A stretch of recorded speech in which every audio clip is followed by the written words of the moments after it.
ఓడిపోయిన తెల్లారి నుంచి కూడా మళ్ళీ జనంలోనే ఉన్నాం, జనం కోసం పనిచేస్తున్నాం. ఖచ్చితంగా ఓడినా గెలిచినా జనం నా జనమే అనుకుంటా, ఖచ్చితంగా వాళ్ళ కోసం పనిచేయాలనుకుంటాం. కానీ ఈ రోజున నాయకులు మన జనాన్ని, ముఖ్యంగా మన పాలేరు ప్రజల్ని బండబూతులు తిడుతున్నారు.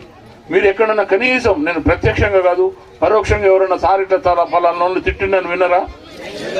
మరి అలా మీరు ఇక్కడ ఏదే మన ఏమంటారు దాన్ని, మీ సోషల్ మీడియాలో కానీ ఇంకెక్కడ కానీ చూడండి ఏ రకంగా తిడుతున్నారో మీకు అర్థమవుతుంది.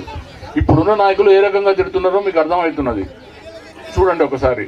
మనం ఓట్లేసి గెలిపించి అధికారం ఇచ్చి మనం తిట్టు తినాల్సినంత అవసరం ఉందా? మరి మీరు ఒక్క సెకండ్ ఆలోచించండి, ఎవరు మంచి ఎవరు చెడు ఏంటిదనేది. మీరందరూ కూడా గెలిచిన సర్పంచ్లకు, వార్డు మెంబర్లకు, ఓడిపోయిన వాళ్ళందరూ కూడా నేను మరొకసారి మనస్ఫూర్తిగా విజ్ఞప్తి చేస్తున్నా. మీరందరూ ఖచ్చితంగా ప్రజలు ఉండండి, మంచిగా పనిచేయండి. ఎవ్వరు ఏ గవర్నమెంట్ మనల్ని చేసేది ఏం లేదు. అర్హులైన ప్రతి ఒక్కరికి గవర్నమెంట్ నుంచి వచ్చే ప్రతి పథకం కూడా ఇవ్వాల్సిందే. ఎవరు జాగీరు కాదు, ఎవరు సొంతం కాదు. ఇది ఎవరు మనం చేసినా ఎవరైనా చేసినా ప్రభుత్వమే. ప్రభుత్వం చెప్పేది పార్టీలకు కులాలకు అతీతంగా నిజంగా అర్హులైన ప్రతి ఒక్కరికి ఇవ్వాలి. ఇప్పుడు మీరందరూ కూడా గుర్తుందో లేదు, మనమైతే నేను ఏ రోజున కూడా ఫలానాడు ఈ పార్టీ కాబట్టి ఇది ఇవ్వద్దని ఎప్పుడని చెప్పినాం? మనం ఎవరికైనా ఇచ్చినాం. ఎవరు కూడా ఇట్లా కాదు అట్లా కాదు, ఆఖరికి మనం సొంతంగా చేసేటివి కూడా అన్ని పార్టీలలో చేసినాం. నిజమేనా? మీరు మర్చిపోయినట్టుండ్రు.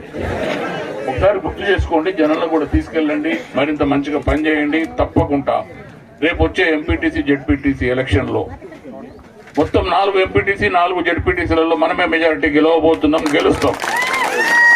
మీరు ఖచ్చితంగా జనం మన వైపున ఉన్నారు, మనం ఓట్లు వేయించుకోవాలి.